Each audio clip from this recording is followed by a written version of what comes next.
መማለጃ አትፈልግ እጅ መንሻ ለምህረት የለ መጨረሻ እንዲያወደኸኝ ነው ያየሁት በከፍታ ስፍራ የወጣሁት የኔ ጌታ ወዳለሁ አንተ ብርታት ሰው ሆኛለሁ በከበረ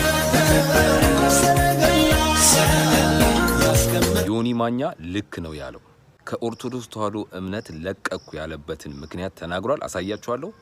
ይሄ ምክንያት ደግሞ ትክክለኛ ምክንያት ነው።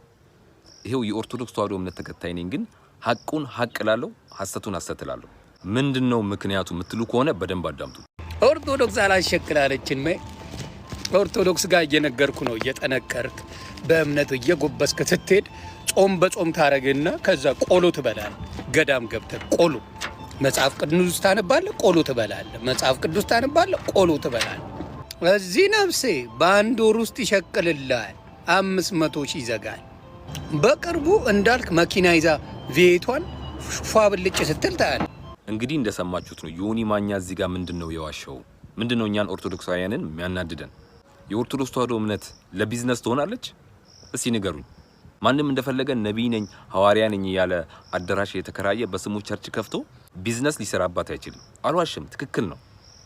ትመቻለች። እስቲ ለቢዝነስ ትመቻለች ወይ? ምን ዋሽቶ ነው እሱ ላይ እኛ እንደዚህ ምን ጮኸው? ሲቀጥል ሁሌ ጸሎት ነው እያለ ነው። ልክ ነው። እስቲ የኦርቶዶክስ ተዋህዶ እምነት ቸርች ላይ ጠዋት ሂዱ ኪዳን አለ፣ ቀን ሂዱ ቅዳሴ አለ፣ ሌሊት እንኳን ማለት ነው ሌሊት ብትሄዱ ሰዓታት አለ። 24 ሰዓት ጸሎት ያለባት ቤተክርስቲያን ነች። ይሄ ደግሞ አይመችም አለ ብዙዎቹ። እንዴ ምን ጸሎቱ ብቻ ጾሙሳ? በአመት ስንት አጽዋማት ነው እቺ ቤተክርስቲያን ያላት?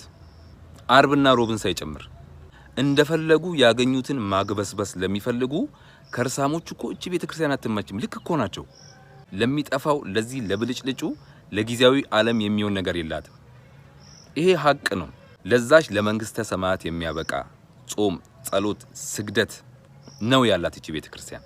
በዚህ አጋጣሚ ግን የኦርቶዶክስ ተዋህዶ እምነት ተከታይ የሆናችሁ ዛሬ ብዙዎችን እየነጠቀ ያለው አውሬ ነገም እናንተን እንዳይነጥቃችሁ በተጠንቀቅ መጠበቅ አለባችሁ። ምክንያቱም ቃሉ ምንድነው የሚለው? ማንም የቆመ ቢመስለው እንዳይወድቅ ይጠንቀቅ ነው የሚለው። አይደለም ኖርማል ምእመናንን ይቀርና የተመረጡትን እንኳን ያስታል አይደል እንዴ አውሬው። ዛሬ ብዙዎችን እያሳተ ያለው ሰይጣን እኮ ከዚህ በፊት ምን ነበረ? የመላእክት አለቃ።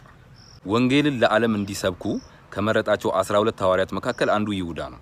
ነገር ግን ይሁዳ ምን ሆነ? ወደቀ። ለ30 ብር ብሎ አምላኩን አሳልፎ ሸጠ። ብዙዎችም ዛሬ በተመሳሳይ ልክ እንደ ይሁዳ ማለት ነው ለገንዘብ፣ ለጥቅም፣ ለከርሳቸው ሲሉ እቺን ቤተክርስቲያን ሸጠው ኢየሱስ ክርስቶስን ከርተው ለሆዳቸውና ለቢዝነሳቸው ወደሚመቻቸው ቦታ ሄደዋል። ይህንን ቪዲዮ ሼር፣ ሪፖስት ያደረጋችሁ አድርሱልኝ።